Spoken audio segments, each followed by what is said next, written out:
कभी dull feel होता है, कभी कभी बहुत ज़्यादा मोटिवेटेड फील होता है, कभी कभी लगता है कि नहीं हो पाएगा कुछ भी, कभी कभी लगता है कि हाँ आराम से हो जाएगा। तो बस ऐसा ही है, उतार चढ़ाव आता है। क्योंकि मैं भी एक one of the best college में पढ़ रहा हूँ अभी एमिटी में, और उसमें भी ऑफ लेना इतना आसान नहीं है, इतनी जल्दी छुट्टियाँ नहीं मिलती, और छुट्टियाँ मिलती भी है तो बहुत ज़्यादा प्रॉक्सी का मतलब लाइक अटेंडेंस तो नहीं मिलती है, तो अटेंडेंस पूरे करने बहुत ज़्यादा ज़रूरी होते हैं, तो वो भी मैं पूरा करता हूँ, उसके बाद भी मेरे को टफ नहीं लगता। हे गाइस, स्वागत करता हूँ मैं आपका अपने चैनल में।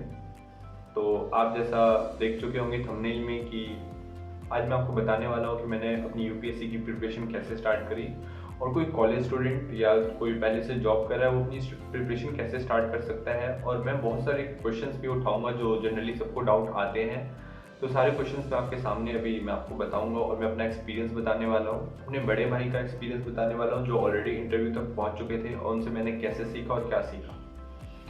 तो गाइस, इन सब की स्टार्टिंग होती है आज से 2 साल पहले, जब लॉकडाउन लग चुका था और मुझे एक्चुअली इंजीनियरिंग करने में काफ़ी प्रॉब्लम आ रही थी। मैं आपको पहले बता चुका हूँ कि मैंने इंजीनियरिंग चूज़ किया था और मैं एमिटी में हूँ, तो इंजीनियरिंग मैंने ले ली। तो जैसा कि हर बच्चे की तरफ के साथ होता है कि पहले वो इंजीनियरिंग ले लेता है, उसके बाद सोचता है कि उसे करना क्या है। ऐसे ही हम सब लोगों के साथ होता है कि पहले हम एक चीज़ में घुस जाते हैं, उसके बाद सोचते हैं कि हमको लगता है कि नहीं, इस चीज़ में हम लोगों का फ्यूचर नहीं है, या ये चीज़ मेरे को पसंद नहीं आ रही है। तो मेरे साथ भी ऐसा ही कुछ हुआ, मैंने इंजीनियरिंग चूज़ कर ली, बट मेरे को उसमें ज़्यादा मन नहीं लग रहा था पढ़ने में बिल्कुल भी। तो मैंने डिसाइड करा कि मुझे शायद चेंज करना पड़ेगा, बट मैं चेंज कैसे करता। फिर उसी समय लॉकडाउन लग गया, और लॉकडाउन में मुझे घर आना पड़ा।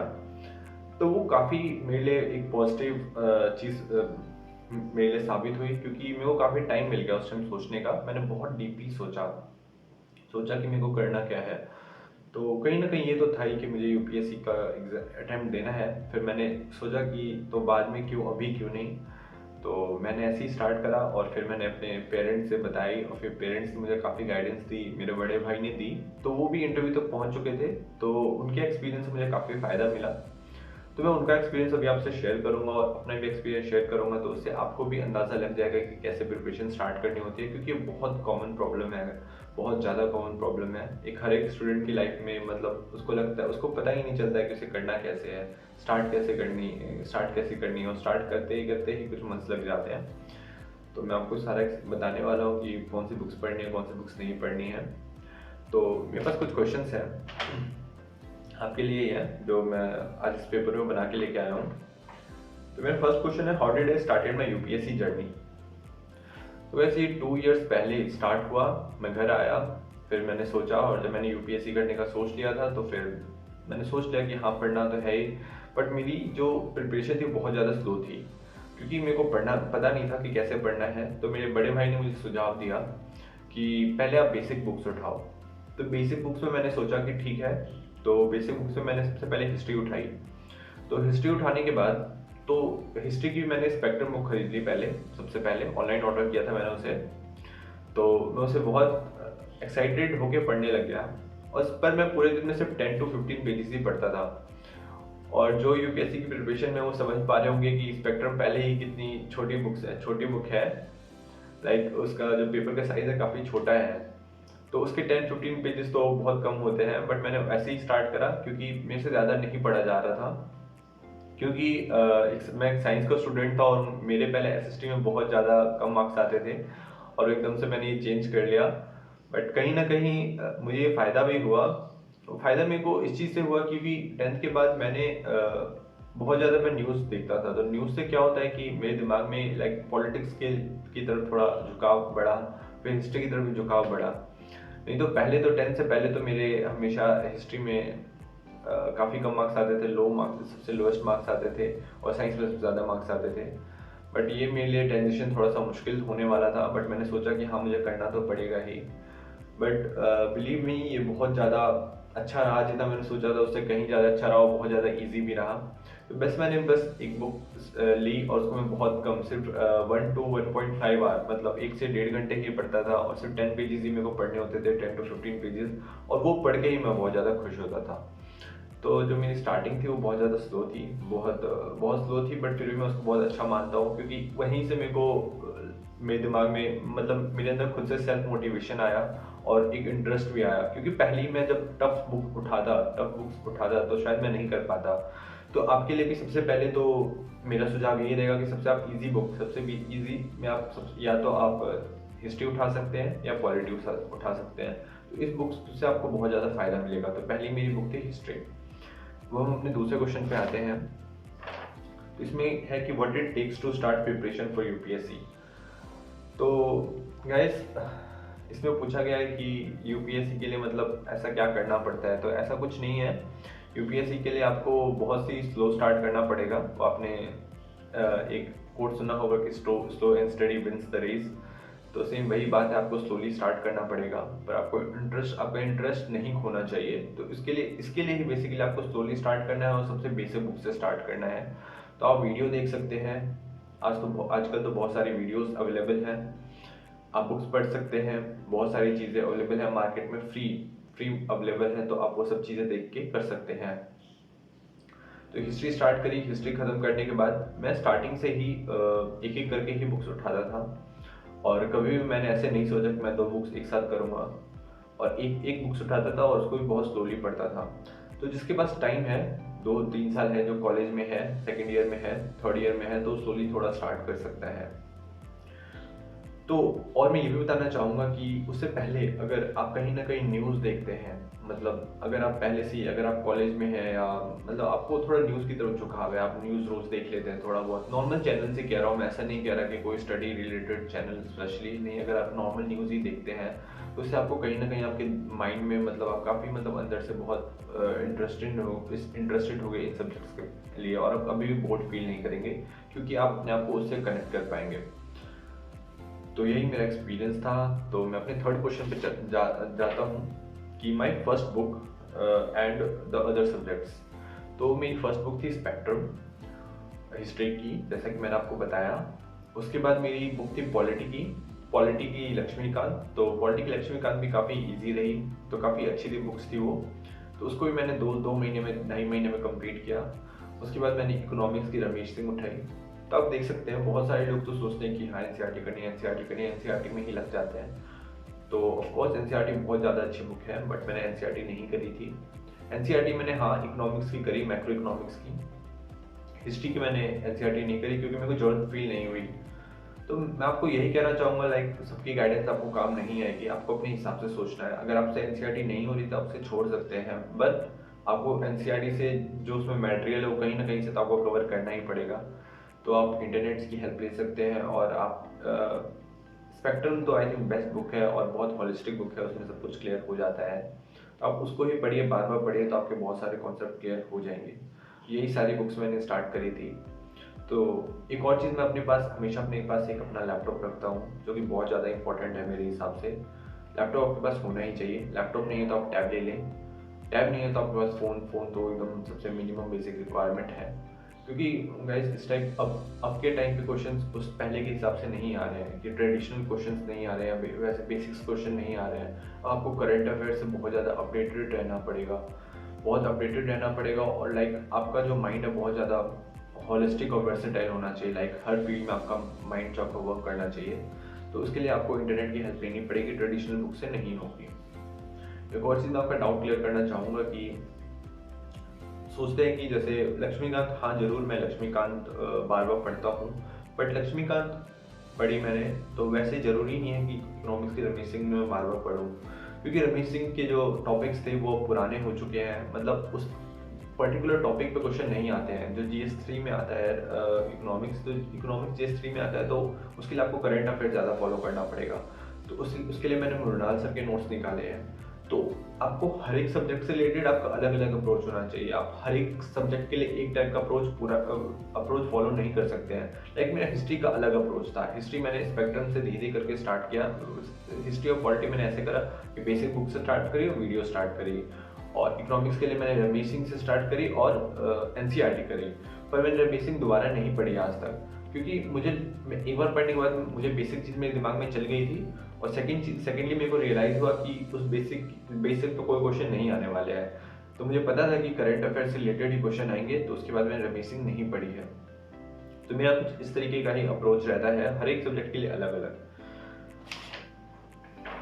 तो फोर्थ क्वेश्चन पे बढ़ते हैं, नोट मेकिंग। तो नोट मेकिंग इंपॉर्टेंट है कि नहीं? बहुत सारे स्टूडेंट का, एस्पिरेंट का ये क्वेश्चन रहता है कि नोट्स बनाने जरूरी है कि नहीं, कि हम सीधा एक पीडीएफ से नहीं पढ़ सकते हैं। तो हाँ, मैं तो कहूँगा नोट्स मेकिंग इम्पॉर्टेंट है, बट आपके पास कम टाइम है तो आप नोट नहीं भी बना सकते हैं, क्योंकि आपके पास कोई दूसरा ऑप्शन नहीं है। जहाँ तक मेरी बात है, मेरे पास टाइम था तो मैंने नोट मेकिंग स्टार्ट करी थी, बट वो मैंने बहुत लेट स्टार्ट करी और उसका मेरे को थोड़ा सा भुगतना भी पड़ा, जहाँ तक मैं कह सकता हूँ। जी हाँ, थोड़ी सी प्रॉब्लम आई मेरे को, क्योंकि मैंने पहले स्टार्टिंग में सारा सब सिलेबस बिना नोट्स के, बिना एक भी नोट्स बनाए मैंने उसको कंप्लीट कर लिया था। बट उसके बाद जब मैं क्वेश्चन सॉल्व करने लगा तो मुझसे एक भी क्वेश्चन सॉल्व नहीं हो रहे थे ढंग से।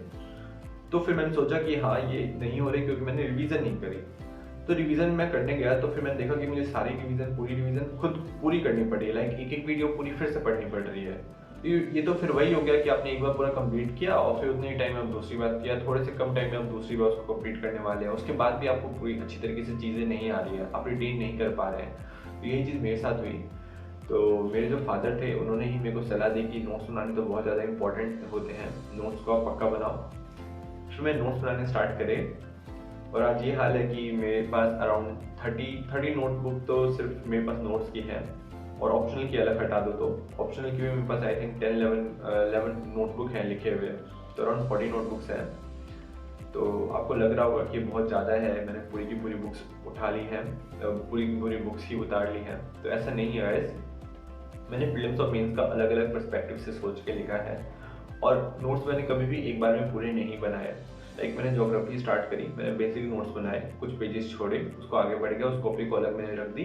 उसके बाद जब मैं सेकेंड डिवीजन कर रहा था तो उसके बाद मैंने करंट अफेयर्स की भी हेल्प ली, जो बेसिक क्वेश्चंस होते हैं, इंटरनेट की हेल्प ली। तो कुछ कुछ नए नए पॉइंट्स मेरे को पता चले तो वो भी मैं उसमें लिखता गया। तो धीरे धीरे करके मेरे नोट्स ऐसे आगे बढ़े हैं, और मैं अभी आपको ये कहूँगा कि ऐसा आप करेंगे तो आपको कभी भी नोट मेकिंग का बर्डन नहीं लगेगा। और मैं तो अभी तक के अपना एक्सपीरियंस यही कह सकता हूँ कि note making one of the best चीज़ है। आपको नोट्स बनाने ही चाहिए और आपको दूसरों के नोट्स नहीं फॉलो करने चाहिए। दूसरों के नोट्स फॉलो करेंगे वो एक बुक्स की तरह ही हो जाएंगे आपके लिए, कि आप एक दूसरों की बुक पढ़ रहे हैं। नोट का एक अलग, नोट मेकिंग का अलग फ़ायदा होता है। आपसे बहुत शॉर्ट फॉर्म में लिखिए, मैंने 30 बुक्स नोटबुक लिखी है, आपको 30 लिखने की जरूरत नहीं है, आप 10 नोटबुक में भी काम चला सकते हैं। 10 नोटबुक में भी बहुत ईजिली आ जाएगा, काफ़ी मतलब बहुत ज़्यादा फ़ायदा होता है। तो आप भी थोड़े हॉलिस्टिक नोट्स बनाइए, उन चीज़ों को लिखिए जो चीज़ आपको याद नहीं रहती है, जो आपके लिए आपको लगे ये तो कॉमन सेंस की चीज़ है, ये तो मेरे को हमेशा याद रहती है, तो फिर आपको उस चीज़ को लिखने की ज़रूरत नहीं है।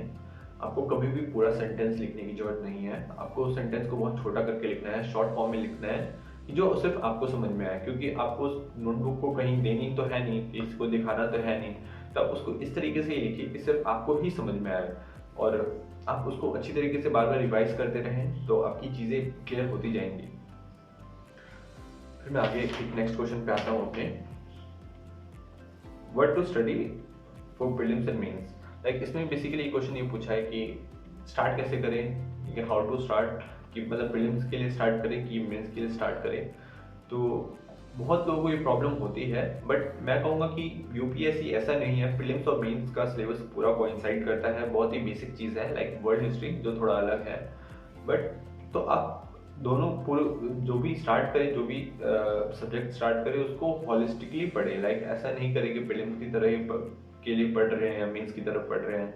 अगर आप पहले ही सोच लेंगे कि आप प्रीलिम्स के लिए पढ़ रहे हैं, तो मैं तो कह सकता हूँ, अपने एक दावे से कह सकता हूँ, अपने एक्सपीरियंस से भी कि आपका नहीं होगा, क्योंकि यूपीएससी इस तरीके का नहीं है। यूपीएससी का इवन जितने भी जीएस पेपर है वो सबसे इंटरकनेक्टेड है। हिस्ट्री में अगर आपसे कुछ चीज़ें छूट जाती हैं, आपको टफ लगती हैं, जैसे मेरे को हिस्ट्री में टफ लगती थी याद करने के लिए, जो बहुत ज़्यादा रिबेलियन हुए थे, या लाइक पॉलिटी में से टफ लगती है, तो कुछ ना कुछ हर एक सब्जेक्ट में, हर एक जीएस पेपर में एक दूसरे जीएस पेपर का होता ही होता है, तो वो चीज़ें आपसे दूसरे जीएस पेपर से कवर हो जाएंगी। और प्रीलिम्स और मेंस की बात हुई तो प्रीलिम्स और मेंस को आपको एक साथ ही प्रिपरेशन करनी पड़ेगी, उसकी प्रिपरेशन अलग नहीं होने वाली है। जो आप फर्स्ट टाइम नोट्स बनाएंगे तो उसके नोट्स सबके सेम होंगे। हाँ, सेकंड नोट्स में सेकंड टाइम जब आप उसका रिवीजन कर रहे होंगे तो आप एक अप्रोच रख सकते हैं। वो भी अप्रोच आप कब रख सकते हैं, जब एक बार आप प्रीलिम्स के क्वेश्चन सारे देख लेंगे, सारे क्वेश्चन को पूरा करने की कोशिश करेंगे, एक बार आंसर करने की कोशिश करेंगे। आपसे सॉल्व नहीं होता है, एक भी क्वेश्चन नहीं होता है, कोई प्रॉब्लम नहीं है, पर आपके दिमाग में बैठ जाएगा कि अब प्रीलिम्स के लिए इस टाइप से पढ़ना होता है। तो जब आप दोबारा पढ़ेंगे तो आपको उस टाइप से ही सारी वीडियोस को कंप्लीट कर लेने, सारे नोट्स को उस टाइप से ही बना लेने हैं, ताकि आपको प्रीलिम्स वाला पर्सपेक्टिव कंप्लीट हो जाए और फिर मेंस वाला भी पर्सपेक्टिव कंप्लीट हो जाए। तो जो भी एस्पिरेंट्स हैं जो कि स्टार्ट कर रहे हैं, जिनके पास 1.5 साल है, 2 साल है, तो मैं तो कहूँगा कि एक बार आप होलिस्टिकली पढ़ें, प्रीलिम्स के लिए पढ़ें, फिर मेंस के लिए पढ़ें, सबके लिए सेम ही पढ़ना होता है। फिर सेकंड बार जब आप रिवीजन करेंगे तो पहले आप मेंस को ध्यान रखें, दिसंबर तक मेंस को सोचें कि मेंस और ऑप्शनल आपका पूरा कंप्लीट हो जाना चाहिए, जैसे कि मेरा भी प्लान यही है और मेरा आई थिंक ये हो भी रहा है, क्योंकि मैंने अपने सारे सब्जेक्ट्स कंप्लीट कर लिए हैं। ऑप्शनल मैं कर रहा हूँ, साथ में रिवीजन भी कर रहा हूँ, आंसर राइटिंग भी मैं कर रहा हूँ और प्रीलिम्स भी मैंने अभी से स्टार्ट कर दिया है। बट कोई अगर थोड़ा लेट भी होता है तो दिसंबर से तो पक्का स्टार्ट कर दिया। मेरा लास्ट क्वेश्चन है यूपीएससी डिफिकल्ट? तो मैं तो कहूँगा कि डिफ़िकल्ट मुझे तो अभी तक ऐसा फील नहीं हो रहा है। हाँ, डिफ़िकल्ट है, उतार चढ़ाव आते हैं, बहुत कभी कभी डल फील होता है, कभी कभी बहुत ज़्यादा मोटिवेटेड फील होता है, कभी कभी लगता है कि नहीं हो पाएगा कुछ भी, कभी कभी लगता है कि हाँ आराम से हो जाएगा। तो बस ऐसा ही है, उतार चढ़ाव आता रहता है। और जहाँ तक बात है कि कॉलेज स्टूडेंट की, बहुत सारे हैं जो मेरे दोस्त होंगे जो कभी कॉलेज में ही होंगे और वो सोच रहे होंगे कि यूपीएससी की तैयारी कैसे करें। तो मैं आपको यही कहना चाहूँगा कि यूपीएससी कॉलेज के साथ करना टफ नहीं है, क्योंकि मैं भी एक one of the best college में पढ़ रहा हूँ अभी एमआईटी में, और उसमें भी ऑफ लेना इतना आसान नहीं है, इतनी जल्दी छुट्टियाँ नहीं मिलती, और छुट्टियाँ मिलती भी है तो बहुत ज़्यादा प्रॉक्सी का मतलब लाइक अटेंडेंस तो नहीं मिलती है, तो अटेंडेंस पूरे करने बहुत ज़्यादा ज़रूरी होते हैं, तो वो भी मैं पूरा करता हूँ, उसके बाद भी मेरे को टफ नहीं लगता। बट शर्त यह है कि आप बहुत ज़्यादा ऑर्गेनाइज्ड होने चाहिए, आपको पता होना चाहिए कि आपका डेली का वर्क क्या होने वाला है, आपके पास एक प्रॉपर टाइम टेबल होना चाहिए, कॉपी में नहीं तो आपके माइंड में जरूर होना चाहिए कि इतने से इतने घंटे बजे तक आप ये सब्जेक्ट पढ़ेंगे। अगर आपको वो सब्जेक्ट छूट जाता है कॉलेज होने की वजह से, या कॉलेज में आपको ज़्यादा देर रुकना पड़ गया, या ऑफिस में आपको ज़्यादा देर रुकना पड़ गया, अगर वो सब्जेक्ट छूट जाता है तो आप उस सब्जेक्ट को छोड़ दीजिए उस दिन के लिए। जिस टाइम में जो चीज़ फिक्स कर रखी है आप उस चीज़ में वही चीज़ें पढ़ें। थोड़ा बहुत 15 मिनट, 20 मिनट, आधे घंटे का ऊपर नीचे चलेगा, बट आप उसको ज़्यादा ना करें। उससे आपको फ़ायदा ये होगा कि आप मोटिवेशन नहीं खोएंगे। नहीं तो अगर आप लेट आते हैं अपने कॉलेज से या अपने ऑफिस से, और फिर जब आप उसको पुरानी चीज़ों को पूरी करने लगेंगे तो आपके लिए काफ़ी ज़्यादा टफ हो जाएगा। लाइक आप बहुत स्पीड में करने की कोशिश करेंगे और स्पीड के चक्कर में आप अपना मोटिवेशन खो देंगे और आप फिर लाइन से डिस्ट्रैक्ट भी हो जाएंगे। तो या तो ऐसा होगा कि आपका अनइवनली तरीके से सिलेबस कंप्लीट होगा, वो बहुत डिफिकल्ट सिचुएशन होती है, आपको बहुत ज़्यादा डल फील होगा। तो मैं तो यही कहूँगा कि आप थोड़ा अपने आप को ऑर्गेनाइज रखें और एक डिसिप्लिन के साथ चलें। तो ये कुछ क्वेश्चंस मैंने डिस्कस करे हैं, होप आपको ये बहुत काम आएंगी।